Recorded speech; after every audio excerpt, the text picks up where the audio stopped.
Gbogbonise fún gbogbo obìnrin láti lè lóyún ní kíákíá. Bismillah. bẹ́ẹ̀ ni bá mi gẹ́ẹ̀tì àgbọn yẹn bó ṣe wà ìwà ara fi tẹ́lẹ̀ kòkò wá wá ẹ̀pà tá a máa ń jẹ bó ẹ̀pà yẹn kó ẹ̀pà ìdànù epo ẹ̀pà yẹn wàá kó lé lórí wàá wá àlùbọ́sà èyíkéyìí nínú àlùbọ́sà wàá wẹ́lẹ́wẹ́lẹ́wẹ́lẹ́ wàá dà á lé lórí wàá bá mi wá tàgírì wàá gé wẹ́lẹ́wẹ́lẹ́wẹ́lẹ́ wàá dà á lé lórí wàá wá bá mi wá èso abèrè oblator seed wàá dà á lé lórí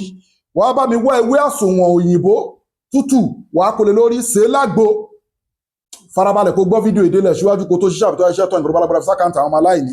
account number ní fáwọn ọmọ aláìní 0932981364 charity account 0932981364 GT Bank Nigeria Global Dahiratu Dhikrlahi Islamic Organization gbogbo ẹ̀yin tẹ́ bá fẹ́ rí wa tẹ́ fẹ́ pè wá a wà ní Abraham Adesanya Lekki Ajah Etí Ọ̀sà Lagos ẹ WhatsApp wa lórí +234 810 913 1425 àgbo tí mo ń kọ èyí gbogbo ìpèníjà ẹ̀dà ní ẹ̀sọ́múróró ní hormonal imbalance blockage tube whatever tí ò jẹ́ kó conceive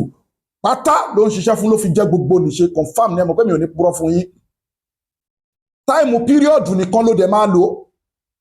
kó tó bẹ̀rẹ̀ píríọ̀dù wa máa lò tó bá ń ṣe píríọ̀dù wa máa lò tó bá ti parí píríọ̀dù wa dáwọ́ ẹ̀ dúró ó ti prepare lọ lóyún lókù àwọn tí kéèsì wọn wá gbẹnu tán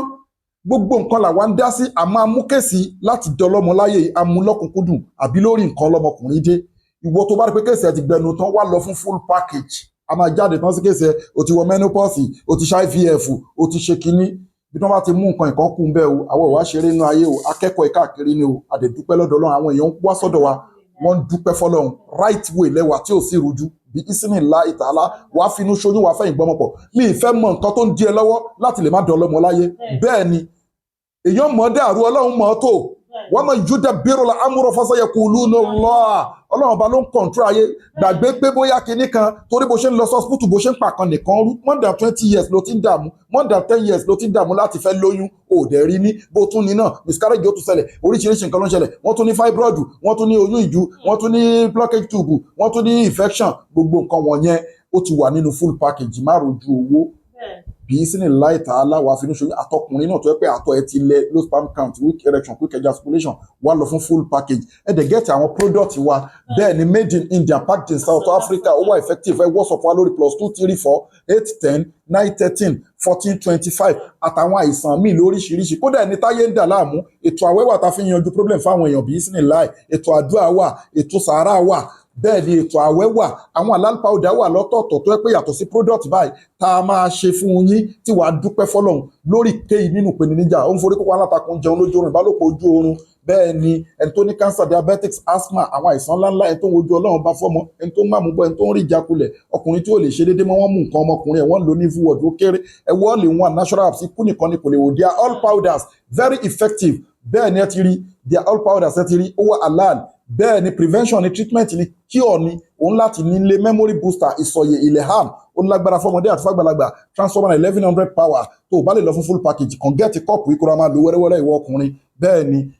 caterpillar fún obìnrin tó bá mọ̀ pé at least ó ń dúpẹ́ fọ́nà ó wà okay ó dẹ̀ fẹ́ conceive rọra máa lò tó bá ti parí period ó wà effective tẹ́ bá ti ṣe é ní àgbo tí wọ́n ní kẹ́ lò during period only àbí before period only tí wọ́n ní kẹ́ máa lò after period ìwọ tó bá ti parí ẹ̀ tán wá gẹ́ẹ̀tì caterpillar àti cervical mo kọ̀ ẹ́ síwájú wàá ṣe kí ni a magnet ni bí ìsìn láì tààlà pẹ̀lú yọ̀ǹda Ọlọ́run ní wa lágbára kan o káyọ̀ bulldozer met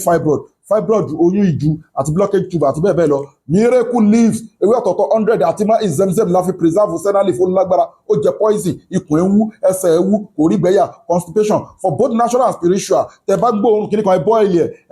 ẹ fi wọ́n nulẹ̀ ẹ gbóòórùn ẹ̀mí òkùnkùn ẹ fi wọ́n ṣọ́ọ̀pù ẹ fi ṣanra àwọn èèyàn ń gbà wìtìwìtì ó wà effective gidi get your own they are all 50,000 naira là ń ṣe promo ẹ̀ ní Nàìjíríà bí sínú láì tààlà adẹ̀ láwọn special package tá ń ṣe kò síbi tẹ́ ìwà tá àti lè deliver fún yẹn wo page wa à ń deliver sí Canada America through DHL and GI IG Logistic Company, the best logistic in the whole world, DHL, ẹ̀yin lẹ́ máa sanwó delivery, ẹ WhatsApp wa lórí +234 810 913 1425. A fi àsìkò iṣẹ́ àdúrà fún gbogbo ẹ̀yin customers wa, gbogbo ẹ̀yin fans wa, pàǹpẹ́ ayé ò ní mú yín, ẹ̀gún ayé ò ní gun yín lẹ́sẹ̀, ẹ ní tẹnugbó bí ọwọ́, ẹ máa bẹ nínú kẹ́ Ọlọ́run bá títí láíláí, ogun tọ́lọ́run bá ti ṣẹ́kù ní gbérí mọ́nú ayé yín. Gbogbo ẹ̀yin tẹ́ wá ń bẹ lóyìnbó tẹ́ jẹ́ fans àtẹ́jẹ́ customer wa, ẹ kéré òkú délé. Innal izzata lillahi jami'a, gbogbo agbára Ọlọ́run ọba ló ní. Má sàlámù wa ilà